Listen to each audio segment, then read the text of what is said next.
Hey everybody, Jared Miller here along with Jimmie Searfoss and Oliver Hayes in the T-Mobile Center half court. I mean, this is just surreal right now. Colorado Buffaloes took down the Utah Utes 72-58. What a game.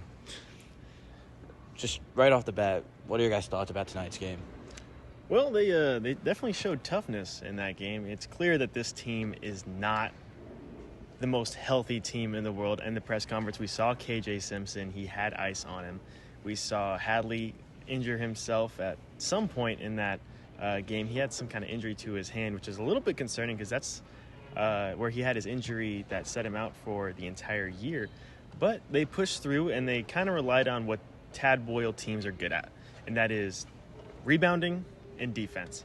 And when the offense is stalling like it did tonight, that's what came up clutch, and that's what won them the game. So if they can continue to do that tomorrow and then maybe build upon that offense, it'll have a good day. But it's going to be tough. That's a good Washington State team tomorrow. We saw what they did to Stanford tonight and kind of ended up blowing that game out. So. Yeah, me personally, I may be a little biased, being a CU journalist and a CU student, but, I personally thought that Colorado had one of the best, if not the best, fan base that we've seen at this tournament so far. And I really think that channeled to the Buffs' play early in the game as they built an early lead, and then were able to protect that later in the second half. And then, Tad Boyle, he mentioned in the press conference that his players made adjustments, and they definitely did.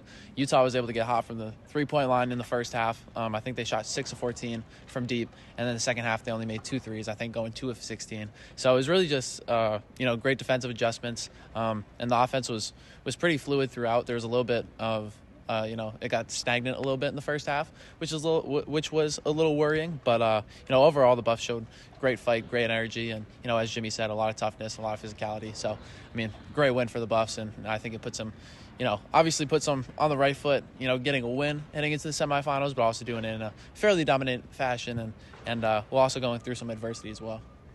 All right, a big story coming into the game was Cody Williams returning to the lineup. What are your guys' thoughts on how Cody played in his first game back? Actually, Oliver here kind of called exactly how it was going to go tonight. He didn't get the start. He came in and played a little more in the second half than he did in the first half, but he didn't do a whole lot. And I don't know if I would even really expect him to do a whole lot after missing 4 games.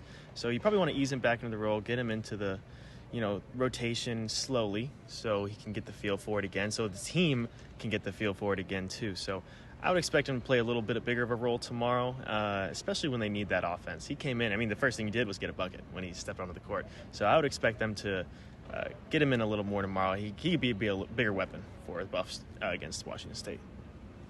Yeah. I feel like I agree with that. I wouldn't be surprised if it still was a little bit slower just because, it's March, it's postseason.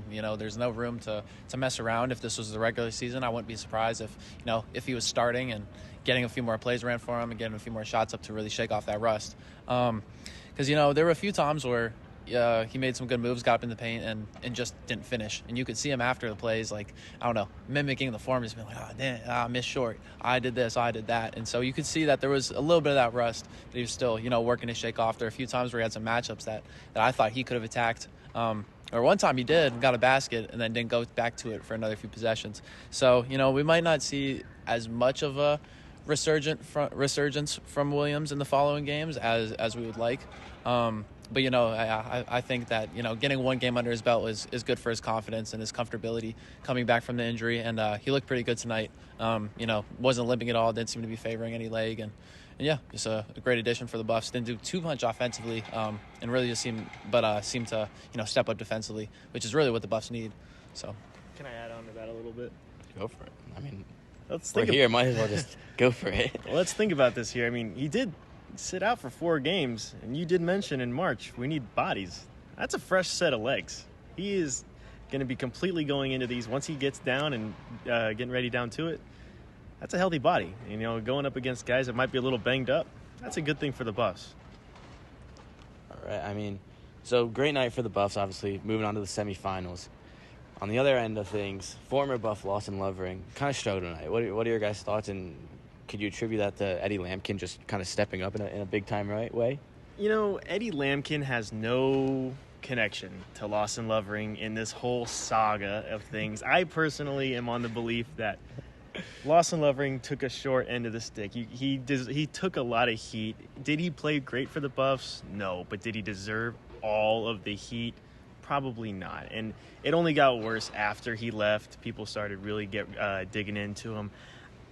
I think what's in the past needs to stay there. I personally have no, even as a fan, have no kind of hatred towards Lawson Lovering. It is what it is. People are going to move. People are going to transfer, especially in this college atmosphere with everything going on the football team. We can't be criticizing a guy for transferring. Are you kidding me? Come on now. But Lawson did have a tough night tonight, and it a lot of the times was because of Eddie. He was in his chest all night long. You see, against Arizona State, Lawson was kind of able to body some of those smaller guys, but you can't really body Eddie Lampkin, not when you're built like Lawson Lovering. So Eddie took it to him tonight, and it definitely showed up on the court and the stat sheet, and even in the crowd. Yeah, I mean, I got to agree with Jimmy. And I do agree with the fact that, you can't really get mad at a guy for transferring at the end of the day. But, I really do think that whole storyline did add to, it added to the plot of things, but also added to just the overall energy. I mean, we saw it when Lovering came to Boulder, how loud that student section was, how loud the arena was with the boos, and you could hear it tonight even in a neutral site with the aforementioned Colorado faithful. So I think that really got the Buffs fired up. I think that rattled Lawson. He didn't score any baskets tonight. He was really struggling, and I think also just knowing Eddie, he's really close with this team, even though he's only been here 1 year, not even a full year yet, and he wants to play for the guys. He's playing as much for the front of the jersey as he is for the back. And, I think, I don't think there's any beef between any of the CU guys and Lawson, but, I think there is a little bit of you come in with a little bit of that chip on your shoulder, knowing that this was the guy who was there before you, and you're supposed to step up and show him, yeah, I'm here and I'm going to get the job done. And I think that's what Eddie did tonight. And, it really rattled Lawson down the stretch. And especially as Colorado built momentum, it really seemed like, Eddie was really going to get his way, especially when we saw him, rock the baby and signal too small, running down the floor. So, all right. One last thing before we go. Earlier this morning, well, I guess yesterday now. It is long in Vegas. Yeah, we talked about it's hard to keep a 22-win team out of the national tournament. The Buffs win today, 23 wins on the season now. Are they in? Are they secured? Did they secure their spot tonight with a win? To me, at this point, they're playing for seeding. I was talking with one of our Utah friends that we've made out here after the game. Shout out Kyle Garrison. That guy, he was really cool. Hopefully he, goes deep in this journalism world. But we were talking a little bit about where they could be. We were thinking about going into this game. Maybe they sitting around probably a 10 or 11 seed, but we've probably worked our way up, 8 or 9 at this point, and they could, by the end of this, finish like a 4th seed, So we'll see how this goes. This is all about positioning at this point. Those 5-6 seeds are actually kind of a toughie. So we'll see how it goes. But I think they're playing for positioning at this point. So I would say they're in. I mean, that 5 seed was where they were the last time they made the national tournament, beat Georgetown, predicted upset by everyone, just blew them out. Jabari Walker did not miss from 3 that game. So that guy was good. I mean, the 5 seed wasn't terrible for the Buffs last time around. Yeah. No, I mean, I can't really add too much. Everyone knew that this game was pretty much going to cement the spot. I mean, we highlighted that in the preview, and everyone has been saying it on Twitter. And if anybody had been keeping up with any bracketologies, I mean, it pretty much said that in every single one.